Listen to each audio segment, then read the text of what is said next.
কি রে, এত রাতে ডাকলি কে? এখন অনেক রাত, চারদিকে অন্ধকার, কোথাও কেউ নেই। চলো গালিব, তার বাড়ির দেয়ালে চুমু দিয়ে আসি। অন্য কোনো দিন যাস, সাদিয়ার বাড়ির দেয়ালে আজ নতুন রং করছে। আজ রং মিস্ত্রিও ফিলিংসে মুতে দিল। জীবনে আর কতবার ছায়া খাবি তুই? যুদ্ধে হেরে যাওয়া সৈন্য শেষ পরিণতি মৃত্যুই। প্রেম এক প্রকার যুদ্ধ। প্রেম যদি যুদ্ধ হয় তাহলে ব্রেকআপ কি? জানি না। তুই একটা স্মার্ট মেয়ে দেখে প্রেম করতে পারিস না? স্মার্ট মেয়ে মানেই খ, আমি খুঁজি ক, পাই শুধু খ, আরো খুঁজলে পাবো ম।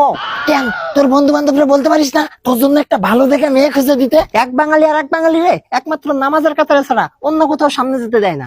তোর না ঈদের পরে সাদিয়ারে নিয়ে সিলেটে ঘুরতে যাওয়ার কথা ছিল, তো এর মধ্যে ব্রেকআপ হইলো কেমনে? যেখানে দেশের প্রধানমন্ত্রী আই হ্যাভ এ প্ল্যান বলে আর কোনো খবর নাই, সেখানে আমার করা প্ল্যান ক্যান্সেল হওয়াটা স্বাভাবিক না? আরে বাদ দে, নারী ছাড়াও জীবন চলে। এই কথা আমি দিনে বিশ্বাস করি, রাতে না। ঠিক আছে, তাইলে এই কথা কাল দিনের বেলা আমি আবার বলবো।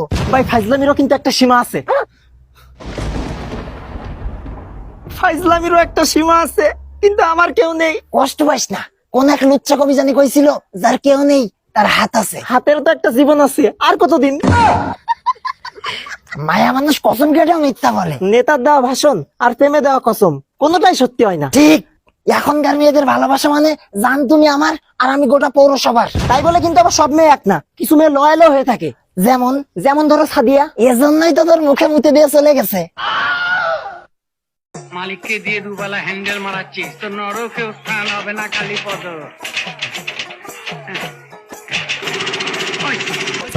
সারা জীবন হ্যান্ডেল মেরে, আমি সারা জীবন হ্যান্ডেল মেরে, দাদা রে ও দাদা পুরে গেল গায়ের বল। এই ঈশ্বরের পা ছুঁয়ে আমি প্রতিজ্ঞা করছি,